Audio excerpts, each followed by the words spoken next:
Kalau bulan yang dilihat sama, kenapa dua organisasi bisa beda? Cara kan bulannya sama. Ada 4 mazhab. 4 ini adalah yang orang kenal ya, Maliki, yang aku sebutin yang dari paling tua lah gampangnya ya. Maliki, Hanafi, terus kemudian Syafi'i, Hambali. Ini ada 4 mazhab. Dan semua bertanya dengan pertanyaan Mas, dan mereka udah debat dari dulu tentang masalah ini. Begitu ya? Iya, debat. Karena Rasul bilang gitu, Mas. Hadisnya begini. Kata Rasulullah, berpuasalah kalian ketika kalian melihat bulan yang sama itu. Berpuasalah kalian semua kaum muslimin.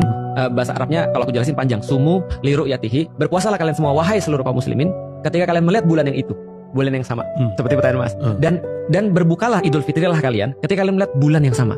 Pertanyaannya, kenapa bulan yang sama bisa berbeda? Itu ulama debat.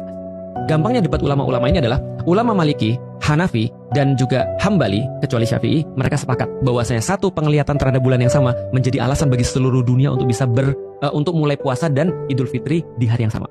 Problematikanya adalah pada saat itu yang bisa ngeliat problem faktualnya cuma Imam Syafi'i. Apa problem faktualnya? Bayangin Mas, kalau ada orang udah ngeliat, udah hilal nih, umumin ke semua orang kalau besok puasa, karena aku udah ngeliat hilal hari ini, maka komunikasi yang paling canggih dan paling cepat adalah kuda. Dan kuda itu cuma bisa travel 120 km per hari. Itu pun tanpa istirahat. Artinya kalau dia sudah jalan 120 km, bro besok puasa, ganti hari udah. Gitu kan ya.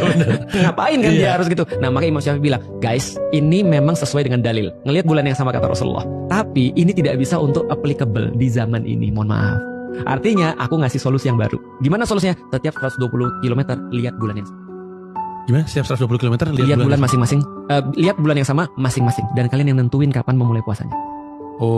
Maka di dalam Imam Syafi'i dikenal ada perbedaan penentuan hari puasa. Karena perbedaan teknologi. Harusnya zaman sekarang bisa dong. Tapi zaman sekarang ternyata bukan pembahasan agama aja, tapi pembahasan politik. Maka Indonesia lucu nih, ada 2 organisasi besar. Tapi organisasi besar ini harusnya dia bilang, kita Syafi'i, harusnya kita berbeda dengan negara lain. Beda guys. Tapi kapan Imam Syafi'i menentukan batasnya adalah batas negara? Imam Syafi'i bilang 120 km dong. Tapi sekarang sudah ada internet, sudah ada TV, sudah ada telepon, harusnya bisa dong. Tapi ini pembahasannya balik lagi ya. Secara fikih boleh nggak berbeda? Boleh. Jadi nggak ada dosa. Oke, jadi sebenarnya orang tidak perlu terlalu khawatir sih soal ngikut yang mana. Benar. Ini masalah fikih. Masalah fikih. Dan semuanya kalau masalah fikih dan sudah diputuskan sama ulama, cuma ada 2 kemungkinan. Benar atau benar banget.